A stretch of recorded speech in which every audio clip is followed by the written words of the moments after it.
Pourquoi la majorité des adultes ne se comportent-ils pas comme des adultes? Pourquoi la majorité des adultes se comportent-ils comme des enfants? Je ne sais pas si vous vous êtes déjà posé cette question. En revanche, si vous souhaitez obtenir la réponse, vous êtes les bienvenus.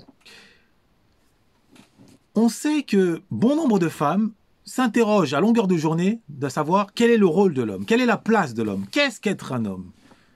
De même que bon nombre d'hommes s'interrogent à longueur de journée quelle est la place de la femme, quel est le rôle de la femme, qu'est-ce qu'être une femme.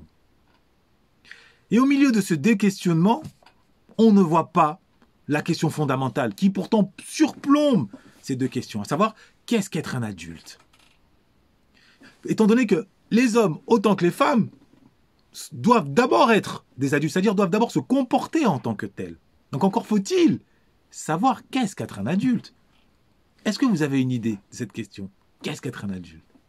Alors les uns diront, et je vous entends déjà, oh, être un adulte c'est être responsable, c'est payer un loyer. Bon.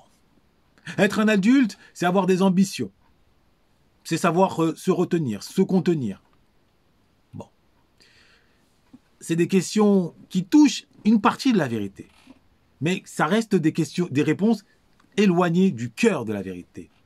Pour comprendre qu'est-ce qu'être un adulte, il faut d'abord poser un œil sur le dictionnaire. D'abord, le dictionnaire nous dit être un adulte, c'est avoir atteint le terme de sa croissance. Donc manifestement, c'est une notion qui se veut biologique.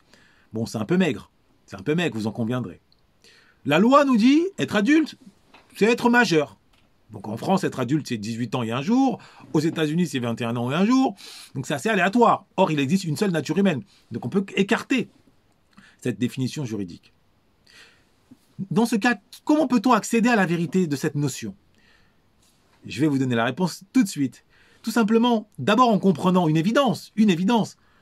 On ne vient pas au monde en étant adulte.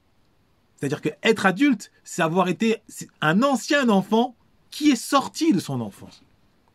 Dire cela, c'est par conséquent comprendre que il faut se poser d'abord la question, qu'est-ce qu'être un enfant? Pour ensuite comprendre comment devient-on adulte. Et il se trouve qu'à la question qu'est-ce qu'être un enfant, là aussi, beaucoup de gens s'égarent dans des propositions, dans des réponses intuitives, mais qui sont, elles, tout autant éloignées de la vérité. Les uns disent, oh, être un enfant, c'est être responsable, c'est être émotif, c'est ne pas avoir le sens du risque, c'est ne pas travailler, c'est être dépendant, et j'en passe, et des meilleurs. Alors qu'il suffirait simplement de se pencher, de se tourner sur l'étymologie. La vérité d'un concept se trouve d'abord dans la vérité de l'étymologie du mot qui entoure ce concept. Et en l'occurrence, l'étymologie du mot enfant, c'est infant, qui signifie sans la parole. Sans la parole. Autrement formulé, être un enfant, c'est ne pas avoir la parole. Si bien que devenir un adulte, c'est-à-dire sortir de l'enfance, c'est acquérir la parole. Acquérir la parole. Donc là, on touche au but. Devenir un adulte, c'est acquérir la parole. L'ennui, c'est que cette acquisition ne tombe pas du ciel. Cette acquisition ne se fait pas naturellement au gré des semaines, des années qu'on accumule sur cette terre. Absolument pas. Acquérir la parole nécessite une transmission, un cadre social, un enseignement. Pour le dire autrement, il est possible d'avoir 20 ans, 30 ans, 40 ans, 50 ans sans avoir acquis la parole. Au sens où avoir la parole, c'est pas simplement parler. Pas plus que jouer au football signifie être professionnel de football. Pas du tout. Acquérir la parole, ça suppose maîtriser le verbe, maîtriser les mots, maîtriser la parole. Et cette maîtrise commence d'abord et avant tout par la maîtrise de la syntaxe. La syntaxe qui est le trésor de l'élite. Une syntaxe, quand je dis le trésor de l'élite, c'est pas un hasard, c'est simplement que l'on ne l'enseigne dans aucune école publique, ni même école privée. La syntaxe, on la retrouve dans l'élite, on la retrouve dans les lieux privilégiés, on la retrouve dans la bouche des parents qui ont énormément lu Proust, Balzac, Montesquieu, qui ont fait de longues études et qui ensuite ont pris le soin de transmettre cette ossature-là à leurs enfants. Voilà comment, aujourd'hui, l'ultra-majorité des adultes n'ont d'adultes que le nom. Voilà pourquoi, aujourd'hui, l'ultra-majorité des adultes sont des enfants qui ont pris de l'âge, comme disait l'autre.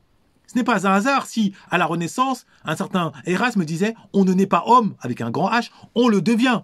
C'est-à-dire, on ne naît pas adulte, on le devient. On le devient. Et on le devient comment? En acquérant d'abord la syntaxe. Si ce n'est pas le cas, on reste prisonnier de l'enfance, de l'état d'enfance, c'est-à-dire on reste prisonnier de ses émotions. De ses émotions. Et aujourd'hui, il suffit de voir comment fonctionnent les réseaux sociaux, comment fonctionne le réel, s'il n'est pas dominé par les émotions. Ce n'est pas uniquement dû aux médias, c'est surtout parce que les gens maîtrisent de moins en moins la syntaxe. Ça a été dit, ça s'appelle l'effet Flynn. Tapez sur Internet, regardez ce qu'on appelle l'anti-effet Flynn, qui fait le lien entre justement cette diminution du QI et la diminution de la maîtrise de la langue et de la syntaxe. Ce n'est pas moi qui le dis, non, c'est des faits scientifiques. Donc à la question, pourquoi la majorité des adultes ne se comportent-ils pas comme des adultes? La réponse est là. Parce qu'ils ne maîtrisent pas la syntaxe. Parce qu'ils ne maîtrisent pas la syntaxe. Donc la vraie question est de savoir qu'est-ce que la syntaxe? Qu'est-ce que la syntaxe? Et comment peut-on l'acquérir? La réponse, je vais vous la donner dans une prochaine vidéo, à condition que vous en manifestiez l'envie en likant, en partageant, en vous abonnant à la fois à ma chaîne YouTube, Afro-Noblesse, et à mon compte Instagram. Vous êtes les bienvenus. Je suis Ludovic Herman Wanda, Prince Bamileke, écrivain et formateur en maîtrise du langage soutenu. Une formation qui, d'ailleurs, est prise en charge dorénavant par l'État via le CPF et qui fait ses preuves de manière indiscutable, qui n'a pas d'équivalent sur le marché. Mais ça, comme je dis souvent, la vérité se prouve et se vérifie, à vous de le vérifier. Mais avant cela, si vous voulez connaître la réponse, donc qu'est-ce que la syntaxe? Vous savez ce qu'il vous reste à faire.